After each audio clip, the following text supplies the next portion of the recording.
Peace be to you. This is Bishop Fulton J Sheen talking.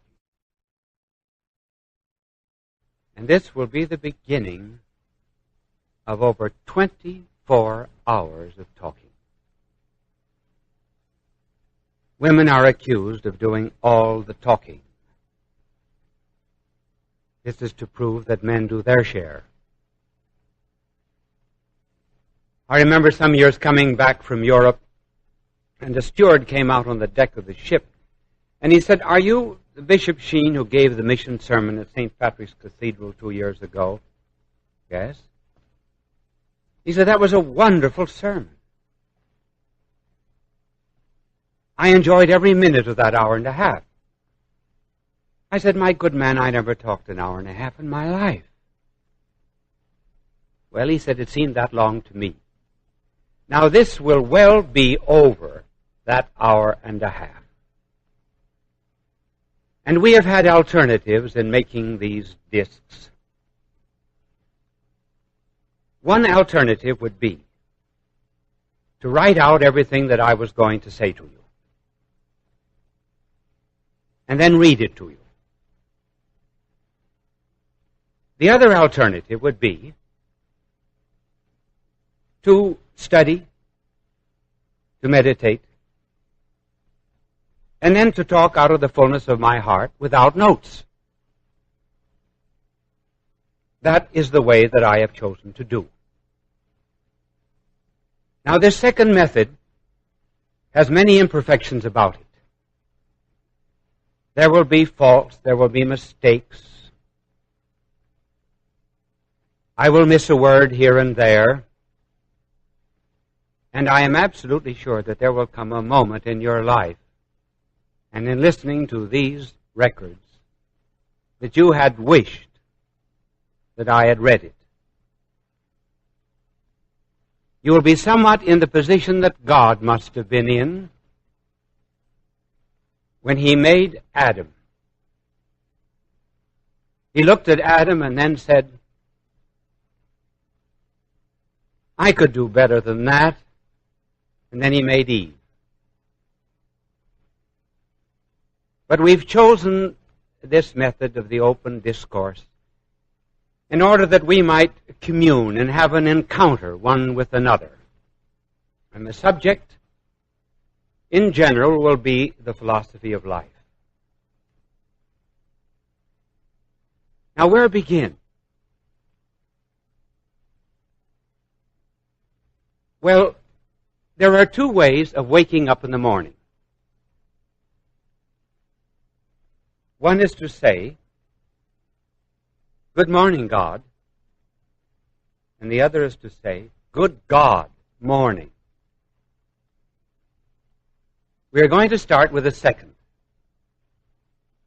We will start a long way back. And people who wake up that way have an anxiety about life. I suppose their life might be characterized in two ways. First of all, to them it seems rather absurd. And considerable literature is being produced today on the absurdity of life.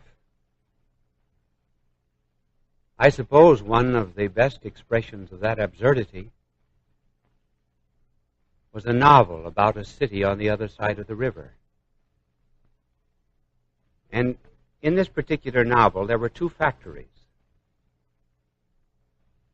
One factory was on one side of the river, and the other factory on the other side. And the factory on one side of the river took great big stones and smashed and grounded them to powder.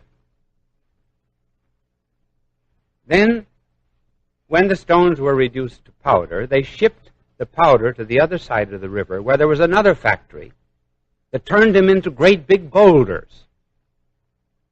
And the boulders were sent back to the first factory, and so the routine continued.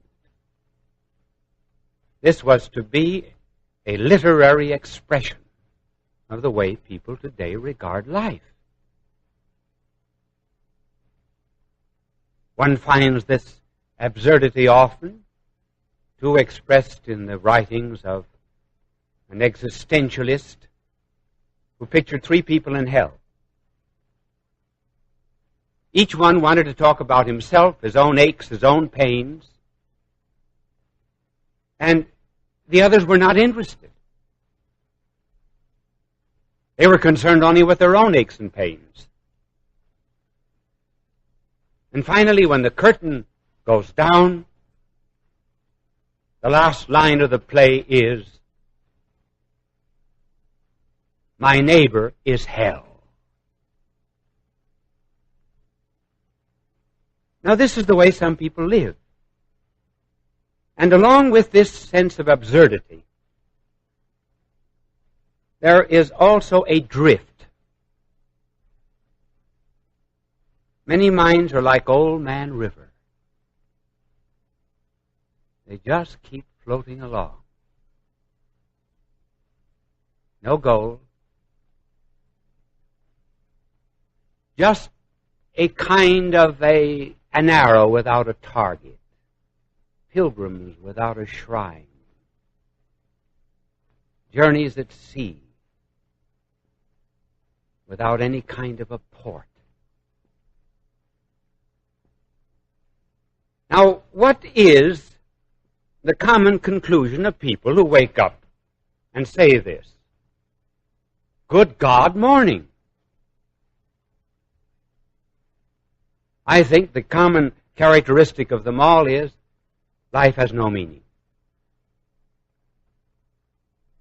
It is without purpose, without goal, without destiny. I remember when I first went to Europe to study as a young priest. I was following courses during the summer at the Sorbonne in Paris, principally in order to learn French. And I dwelt in a boarding house that belonged to a certain woman whom we will call Madame Citron. I was there about a week. And she came to me, had said something, but it was all French to me. You get so angry in Paris because the dogs and the horses understand French, and you don't. Well, there were 3 women school teachers that were living in the boarding house from Boston, and I asked them to act as an interpreter. And this was the story that came out. She said that after her marriage, her husband had left her. A daughter that was born to them became a moral wreck in the streets of Paris. And then she pulled out of her pocket a small vial of poison.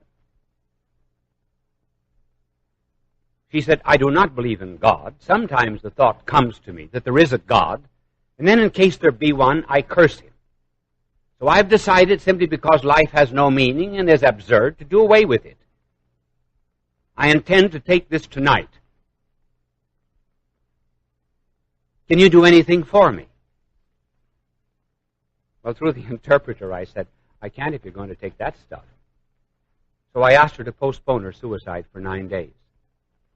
I think it's the only case on record of a woman postponing a suicide for 9 days. Well, I never prayed before in my life as I prayed for that woman. And on the 9th day, the good Lord gave her great grace. Some years later, on the way to Lourdes, I stopped off at the city of Docks, where I enjoyed the hospitality of Monsieur, Madame, and Mademoiselle Citron. And I said to the village curé, are the Citrons good Catholics? Oh, he said, it's wonderful when people keep the faith all during their lives. He did not know the story. So it's possible to find one's way out of this absurdity. But now let's come to a question which interests all psychiatrists and interests all of us. What is the difference between a normal and an abnormal person?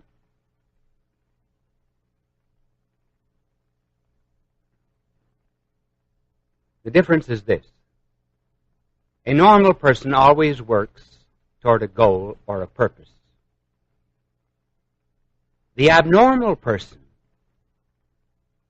looks for escape mechanisms, excuses, rationalizations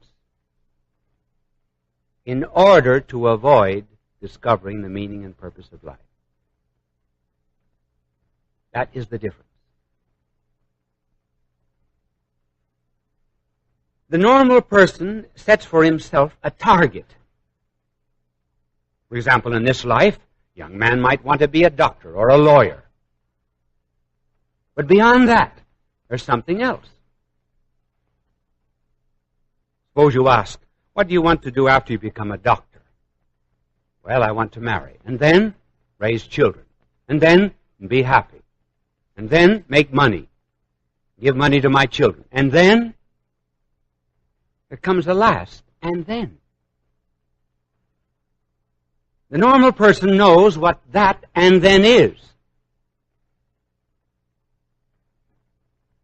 The abnormal person, however, is locked up within the barrel of his own ego. He's like an egg. He's never been hatched.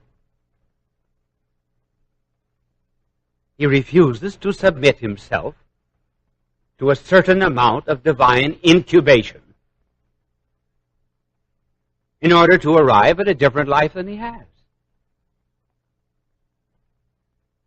Now, what are some of the escapes of the abnormal person? Because that's the way he spends his time. If he wants to go, for example, from New York to Washington, he isn't concerned about Washington. He's concerned about giving excuses why he doesn't go to Washington. Now, just to mention a few of these escape mechanisms of the abnormal person. One, love of speed.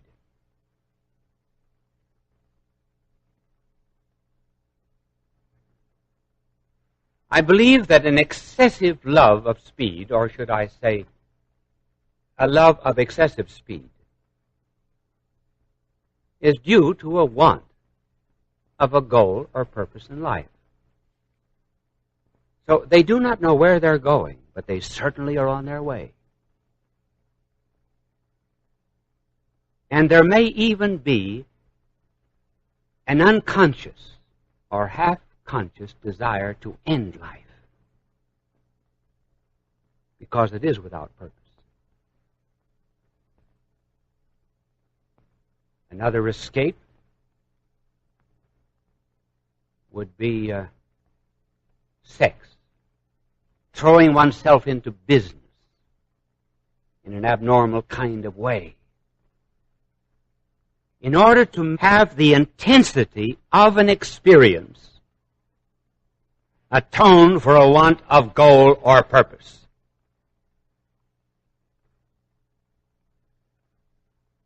One of the very famous psychiatrists, Dr. Young,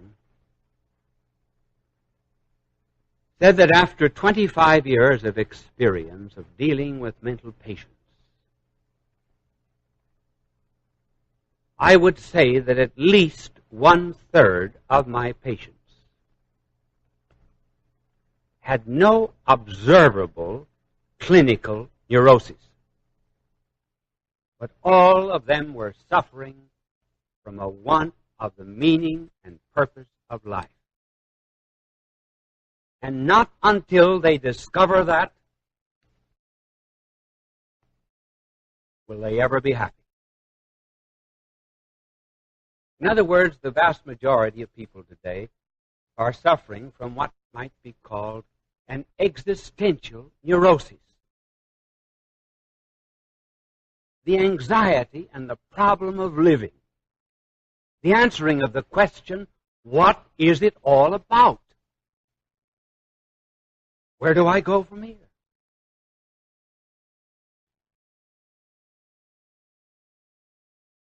Now, how find it?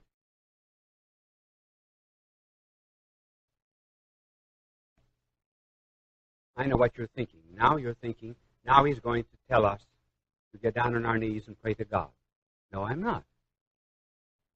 I may say that a little later on, but I'm not going to tell you that now.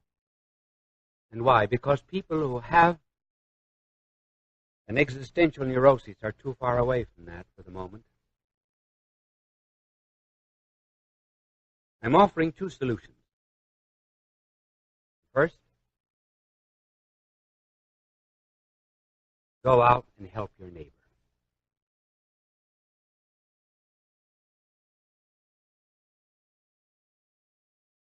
Those who suffer from an anxiety of life do so because they live only for themselves. Their mind, their heart, each has been dammed up. And all of the scum of the river of life makes of the heart and mind a kind of a garbage heap.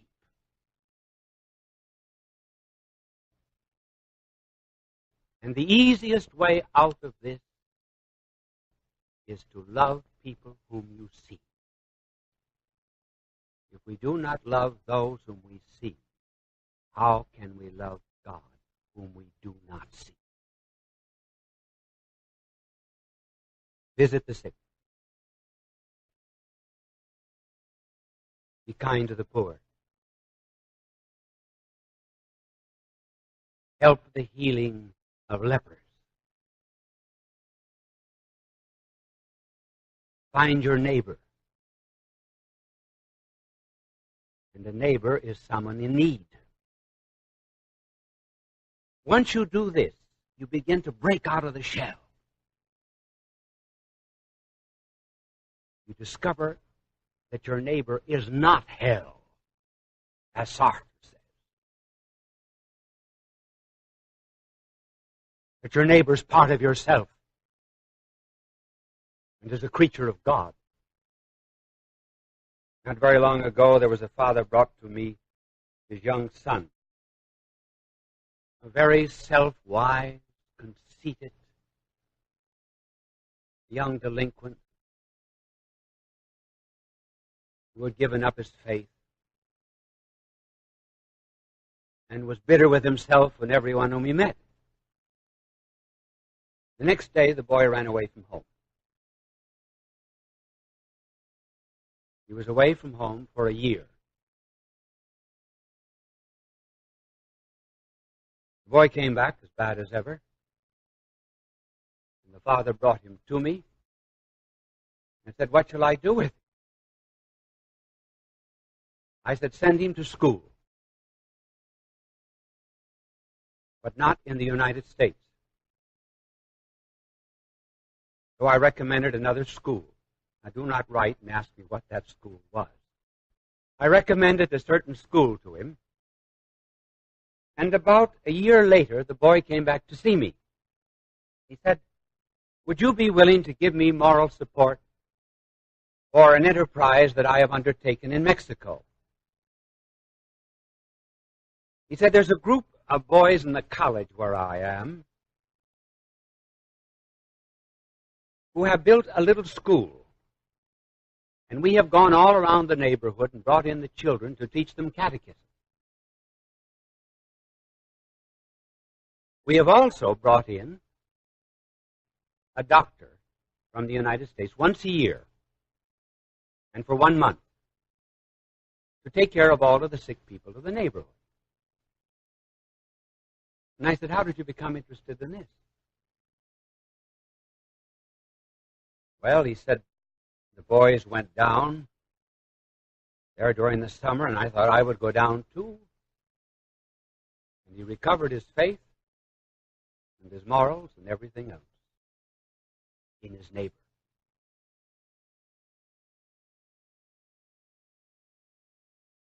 It is the poor, the indigent, the needy, the sick, fellow creatures of God, who give to us great strength.